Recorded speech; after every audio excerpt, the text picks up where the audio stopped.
All right. Good morning, class. Welcome, everybody. I hope you had a great weekend. Today in sociology, we're going to continue today talking a little bit about deviance. We're probably going to get more exactly into crime and punishment and stuff next week. But this week, I want to cover a little bit about stigma and shame as far as ways of social control.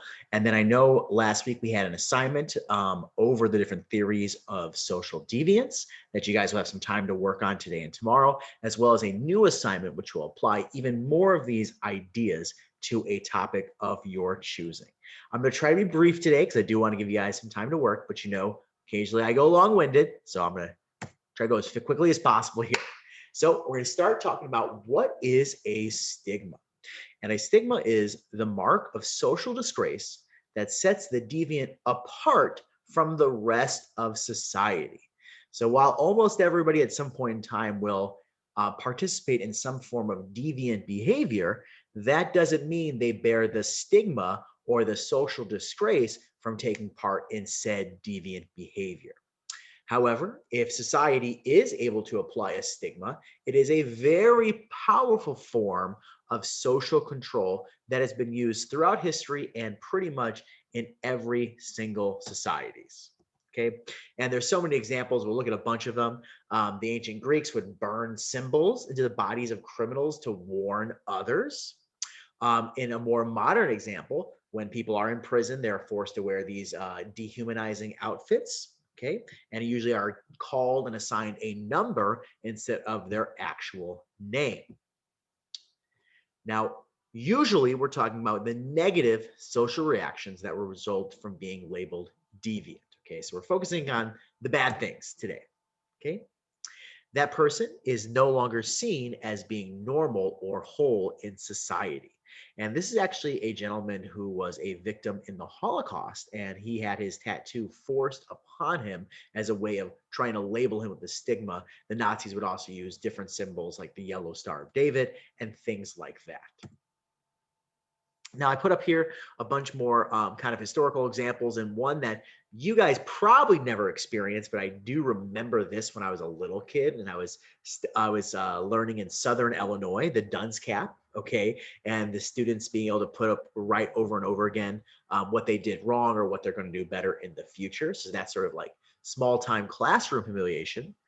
Uh, in Europe, the stocks were incredibly common, and there was many different forms of them where they would lock your hands, your feet, or your head into these pieces of wood here, and then the public was allowed to abuse you in many different terrible, terrible ways, in the ultimate form of public humiliation.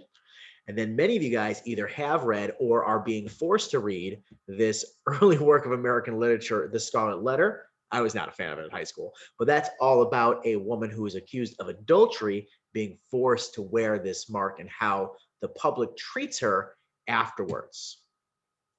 Now, there is some other examples that maybe you guys have seen a little bit more of. Some judges these days are bringing back more of these kind of public shaming rituals where they make people stand outside holding signs.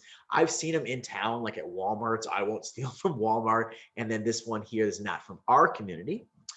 And then, of course, another way, and probably the more quick, global, and effective way we have now for publicly shaming people is through social media. Okay. And this is kind of a funny example here. Paris Hilton, who hopefully you don't know who she is, but she's a very rich uh, child of a formerly very rich person. She said, RIP Nelson Mandela, your I Have a Dream speech was so inspiring and amazing man. She mistaked Nelson Mandela for Martin Luther King. And of course, the internet had a field day with it. And in many places, including in our own country, public shaming is used in forms like this, where people that have committed crimes, at the top is actually in China, these people are debtors, so they have not paid back the debts their own. Their faces have shown in public. In China, they've also done a lot recently with all sorts of small crimes being shown in public, like jaywalking and things like that. In the US, it's often common if they catch people involved in prostitution to publicly shame them, okay, by putting their pictures up and saying, this is what you were doing. And this has been, a very controversial topic. Is this shaming good? Well, most studies have shown that in the short term, public shaming is incredibly effective. It usually makes that one person, if they're publicly shamed, stop doing that activity. But does it work in large scale? And what happens to that person who's been publicly shamed if they don't have a way of rehabilitating themselves? In our own community, there has long been a controversy about the local newspaper, the News Gazette, showing arrest pictures. So if you were arrested in Champaign-Urbana for any reason, you had to get a mugshot taken, and the News Gazette would post those online before you were convicted of a crime. They have recently stopped doing that because a lot of people said this is unfair. You're publicly shaming people before all the facts are in for their different offenses.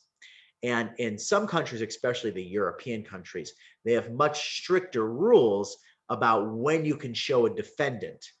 Before they're convicted, you pretty much have to blur their face the whole time. We also have public lists in our area as well. This is actually the one where you can find out the sex offenders list, and this is available nationwide. You can look in your own neighborhood and find out who lives around you. Okay. And some people have called out and said this more modern form of like using the internet or social media to publicly shame people is not fair. It's too vindictive. It piles on without knowing all the facts. And there are definitely some cases like that.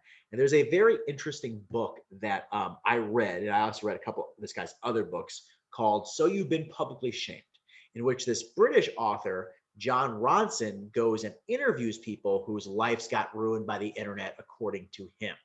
And one of the examples he uses is this woman named Justine Sacco, who put up this terrible, offensive joke when she was flying to South Africa, and the internet wasn't available on her plane. And so when she landed after posting this joke 8 hours later, she was fired from her job and made the laughing stock of the world. She later claimed it was a joke, an attempt at a joke, but that's why you shouldn't joke on the internet. And I'm not sure if I believe her or not. But this kind of public shaming does have some really lasting negative psychological effects on people. But this is a sociology class. So does it positively affect the society around it? Okay. And there's been a lot of research in recent times about shaming. And there's this guy named Thomas Sheff who looked a lot at emotions. Okay. And he went to see like, how does shame work? And what's been talked about it. He says that shame emotion is one of the most powerful emotions that people have. So if it's harnessed correctly, it is very effective in controlling their behaviors. And he also looked at a lot of research that showed how, having shame or social stigmas against things actually makes the society stronger and better. This idea of in-group and out-group. Well, when you live in a giant community, it's oftentimes easier to have like a public villain or someone that is publicly shamed, where everyone in the community says, that person's bad, we don't believe in this. And everyone who doesn't believe in this is on the same side. So he looked a lot at how these kind of social bonds through shame can actually be very important holding societies together. And in places where people don't feel a connection to their society or a sense of shame, you'll often see much higher rates of at least like littering and other kind of like public disrespect kind of behaviors. And shame is a very powerful tool in many ways, and in many subgroups you can commit your own acts which lead to shame. And I just think this process has always been very interesting. I'm very fascinated by criminal subcultures, especially those that are not as familiar to me, like the Yakuza in Japan. And there they have a process where if you have shamed your boss or disrespected your group, that you are supposed to chop off your pinky, and that's like a permanent public showing.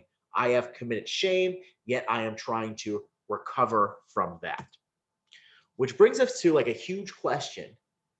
Public shaming is around the world. It's around all cultures and societies, but is it the best way of doing things? And a lot of the authors who study this these days talk about we should have more of a reintegrative form of shaming. So yes, this person is shamed, but it is not forever. Okay. Just because they committed that crime or that offense, that doesn't mean that's who that person is. A bank robber, should they be a bank robber the rest of their life, or a person who previously had robbed a bank? Okay. And they talk about the version of this versus stigmatization, which is more the disrespectful shaming. Oftentimes, when this person has no way to rehabilitate themselves, and we'll talk a lot about crime and punishment next week, but if you are arrested for a serious crime and a felony and you spend time in prison, you have to put that you're a felon on every job application, every rental application for the rest of your life. Now, I'm not saying that's 100% a bad idea, but this person will carry that shame forever and make it more difficult to get a job, more difficult to find an apartment. And if they don't have a job or apartment, it's more likely they're going to fall back into other ways of earning income, probably more criminal ways. So we should have not only ceremonies or circumstances where people are shamed, but also ways of them de-shaming themselves or rehabilitating themselves in the society. Now, we've talked about a lot of stuff in this unit. So I'm going to stop talking new stuff for today.